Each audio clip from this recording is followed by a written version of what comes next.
So, Altair, did you unmute yourself? You did, didn't you? Um, so Yes, I'm Lynne Horiuchi, and I will be the instructor for the class Race, Redevelopment and Gentrification, the Hoover Durant Library. And I just changed my whole idea about how I'm going to do this. But anyway, first of all, and the first thing I want to do is introduce Altair, who's been a buddy, and I've known her for a number of years, what, 30 years or something like that, maybe 25. And so, like, you're talking to all the elders now, right? So, so we've been pretty active, I think, both of us sort of in different venues, but and then we cross over because you cross over in activism in West Oakland a lot of times. So we've been pretty active during that time, and both of us, well, I lived until just a few months ago in West Oakland in that area, and so this is kind of a project that came out of that activism. And so Altair, did you want to say anything? I want to, before we start, and then I will go through and talk about the course and talk about our collaboration with the Friends of the Hoover Durant Public Library, and also give, as an example of the material I'm going to work on, talk about how this whole project sort of, it's been around for a long while, but it sort of really took hold about, what, 2013, and moved forward from there. And now they have an amazing board and things are really moving forward. So Altair, did you want to say anything before we launch into that? And then I think later we can also talk together, maybe have a discussion together about what we're doing. Would that make sense? well, my name is Altair Cook, and I am the chair of the Friends of Hoover Durant Public Library. We are a 501c3 nonprofit, and our goal is to get our library back into our community. Lynn was sitting in the room at the neighborhood crime prevention meeting when Madeline Wells, who is the chair, directed us to get our library back. So Lynn has been with this project from the very, very beginning. And that was in 2013. And we became a 501 in 2017. And I'm a longtime resident of this area. And like I said, I've known Lynn for a long time. Been in some good trouble together on some community projects. That's enough. Yeah, that's Lynn, our practice. Good trouble. So, like, first good of trouble. all, so just generally about the course, it's a Humanities Studio course. And what I'll be doing is inviting students to come in and really become a friend of the Hoover Durant Public Library, and conduct interviews with, mainly we'll start with the board members because those are the people that generally have this sort of long arc through the history of the library. And so that's the main part of the studio course. And then I will also lecture.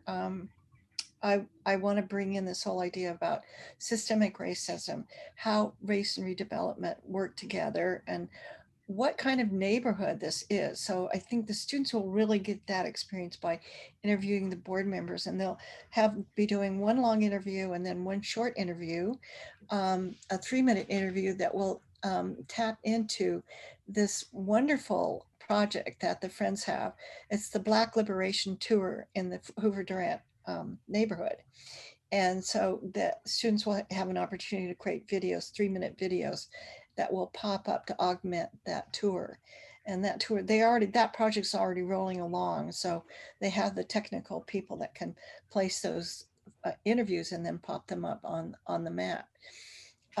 So that's also because I asked Altair, this is really about directing some resources from the university, also, and getting young people involved in this project.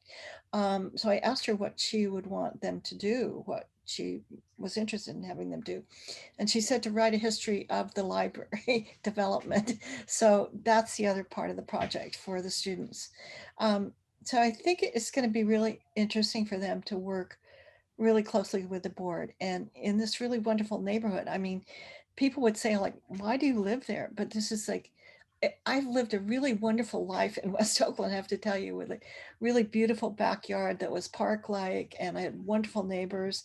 And I'm very nostalgic about my African-American neighbors, who were mostly from the migrants who moved to the Bay Area. During World War II and then post World War II. And that is a generation that is really passing very quickly. Although we still have Isabel Junius on my block, who's 99 and living alone. So we have some segments of that, but of course it's gentrified a lot. So that's the other part of this course, is actually look at how the gentrification is taking place, what that means. But I think race for me is like the big elephant in the room that we all have to deal with. And it doesn't matter how you're approaching it. It's like, especially in this neighborhood, it's a really the thing to understand. And with that, I think I will go. I will see if I can share my slideshow and talk to the slideshow. And I'm not sure, do I completely disappear when I'm doing the slides then, or can you see me? I'm just wondering. Off to the side. Well, you're trying to get how the each slides. person sets up their screen, but we can see, generally we will see you on the side. Okay, I'm pretty new at this. Okay, so why don't we try and start the screen share, and I'll start the slideshow here, I think. Whoops, where do we go? Uh-oh. Yeah. Did you start with the green share screen button at the bottom? Yeah, I thought I did. Oh, here we go. And Share. yeah. Now I have to get the slideshow going. Now we're seeing your screen. Okay, here we go.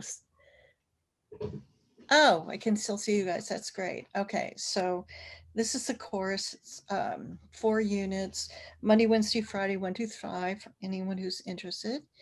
And this is, of course, our community partner. And I wanted to introduce both the area that we're talking about.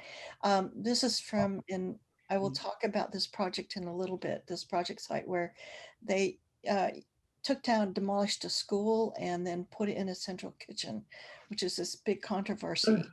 And then it was so bad that afterwards we said, we need to do something different. We have to bring the community together, because it just split the community. It was really quite, it involved a lot of community and just split them right down the middle practically. So we decided to, why not build a library? That would be a good project to bring people together around it. So that I will speak more about that, because it's really an example of what happens in the neighborhood and what activists have to deal with in the in these neighborhoods. So it's bounded by San Pablo, basically the 980 freeway, and then this is 580 going into the MacArthur Maze. So that's the neighborhood we're talking about.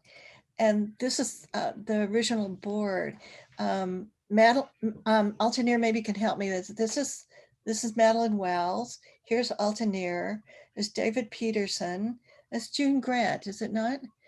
June Grant, yes. So she was one of the original board members. Yeah. And Ernest Johnson, and Ann Bailey, and John Williams. And John Williams and Jordan Green, who was our legacy youth board member, and she has since resigned because she transferred to UC Santa Cruz, and so we wish her well. That's what we wanted for our kids in the community. But she was our tech person, but she's gone now. But this was taken at our iconic activity, which is a street corner library, where we give away books, and this is how we get the community engaged and involved, and really we use it as a hook to get more people involved in the project.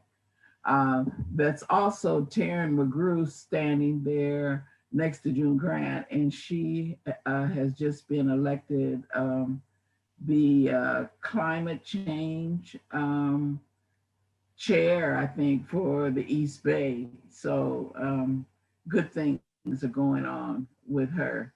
Uh, she's on our grants committee. We have 3 committees, grants, because we're raising money. We're trying to raise $22 million for this library. We have to. And so she's involved in that.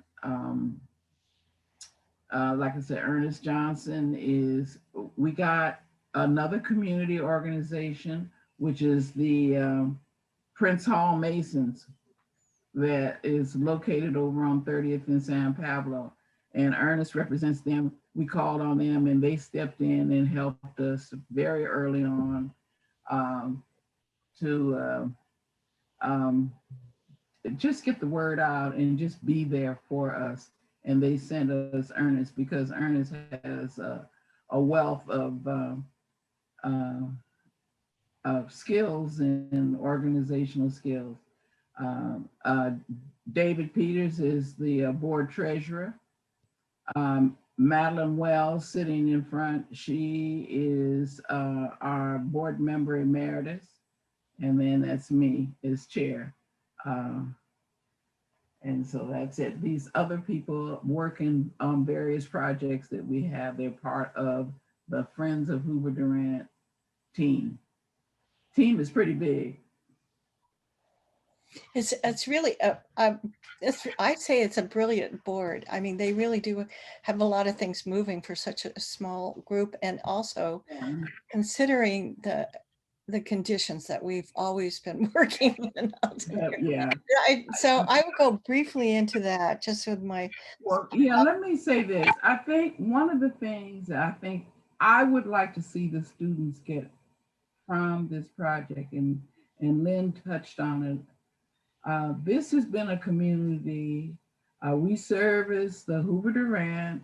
The library will service the Hoover Durant, Clawson, and McClymonds neighborhoods. All of these neighborhoods have experienced, whether it's developers, whether it's people coming in trying to change our schools. There's a lot of development in terms of, the big thing now is the unhoused. The directive that we were given by the community is we have to have control of this project. It has to be of, by, and for the community. And so we're kind of suspicious of outsiders coming in and telling us what to do because we've had some bad experiences. So I think when your students walk away from this, they need to really understand what a community goes through, particularly when an institution like the University of California comes in and maybe the community does not say, oh, and welcome them with open arms because they're suspicious of outsiders. And I don't suspect that they will meet with any hostility or anything like that because we've had other UC partnerships and they've worked out quite well.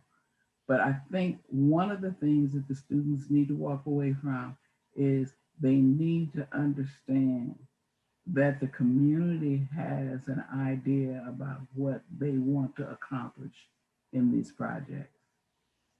And that is probably the most important thing.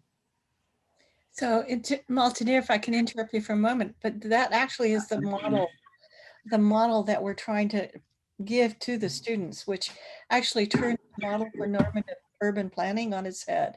So we went to the community entity to tell us what we should need, they would like to do for us to do. Right. Whereas often the entity goes into the community and says, we're going to do this, fait accompli. And then there's all this resistance that has to go on in order to like negotiate what, is that going to happen or not? So Madeline, or Altanir, can I quickly go through the I'm rest of the finished. slides, and then we'll come back to your discussion, and hopefully I won't take too long. Just because I wanted to show a little bit more of the arc of the class that I'm going to be giving, hopefully. It's a new class, so it's a, let's see what's happening here. It's a new class, so it's a really different way of, I'll be developing it, it'll probably change. But this is, we'll probably be looking at thinking about the group of migrants that came during World War II, slightly before 39, starting in about 1939 on.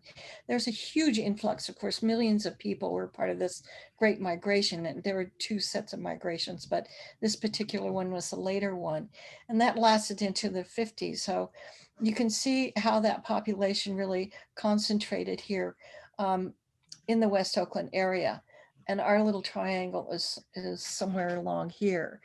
And you can see in the 1970s, it's changed slightly. This is from Robert Self's book, The American Babylon, on West Oakland. And he does a wonderful first chapter that lays out historically what happened in this area. And you can see that being a planner, and we're going to be looking at urban planning, and we're going to be looking at how urbanism works. You can see that there are very restricted areas within which these groups that first came were living in. And that was because there are all kinds of constraints, but particularly racial covenants, which covered a lot of people. And even after the Shelby versus Kramer sort of negating of that racial covenants by making them unenforceable, those forces still are in play. So part of what I want to look at is those different types of forces that work both economically and socially.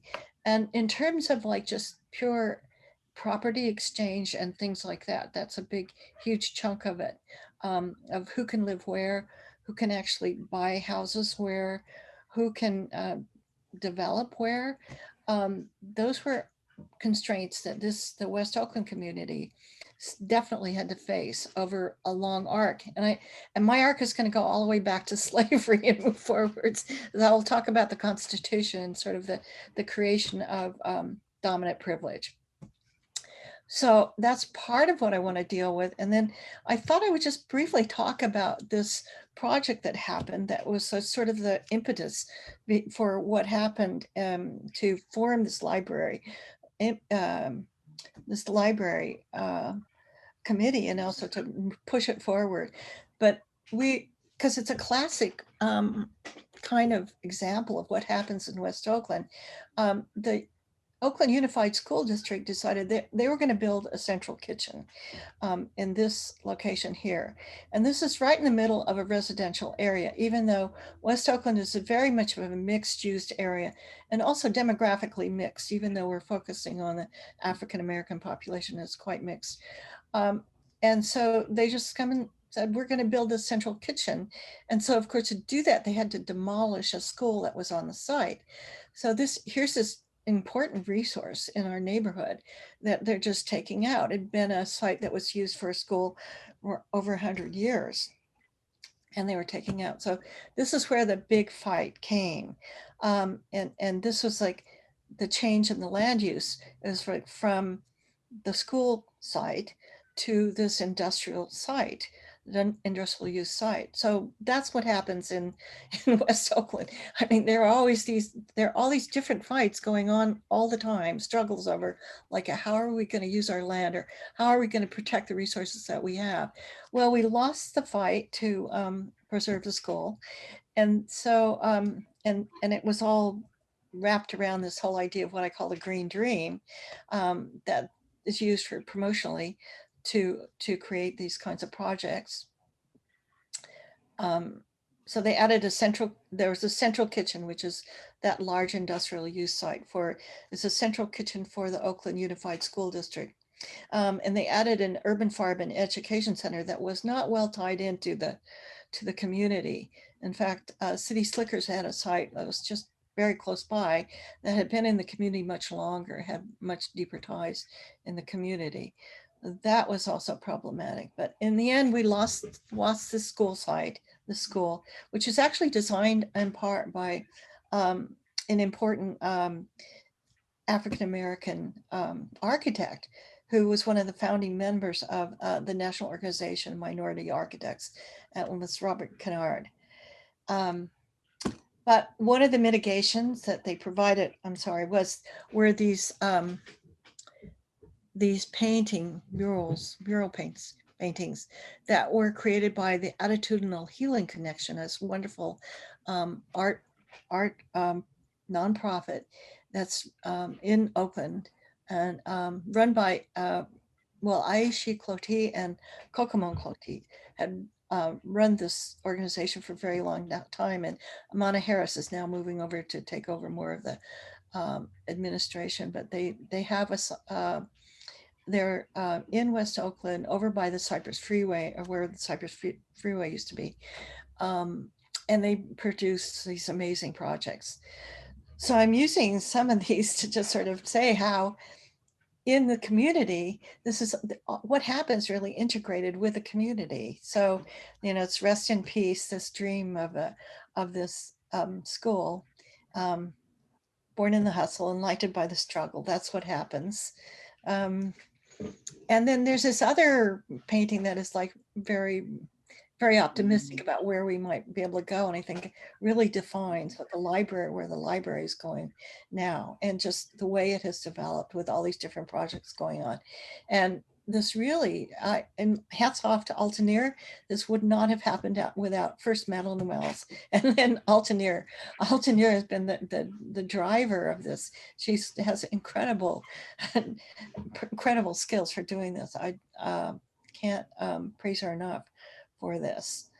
So finally, just say that we will be pulling from a lot of different areas to study this idea too. And so I'm hoping that once the students get their interviews done, they'll be able to come back into this like literature, and then we can start talking about that literature and how it connects to what they're doing. So we'll look at things like Isabel Wilkerson, who's done some really wonderful books. Warmth of the Suns, which is about the immigration, or the great migrations, and the cast, the origins of our disconnect, which has some really great, really fine-tuned insights into how everyday racism and systemic racism works. We'll also use things like, this is Robert Self's book on American Babylon and basically on post-war Oakland. And then we'll also maybe pull from some other things. Craig Wilkins is a really interesting scholar who's done some work on hip hop in space. This is a new collection by some of my favorite architectural historians that talks about how race and modern architecture intersect, and we can pull from that collection. And then we can use other example like June Thomas Manning's look at Detroit, post-war Detroit. She's African-American, and it's really, she tells a story that repeats everywhere. And she's probably she's the best known African-American urban historian for urban history, I think, probably. And then critical race theory in terms of theories will be a really important component of what we do. And we'll use Cheryl Harris's article on whiteness and property.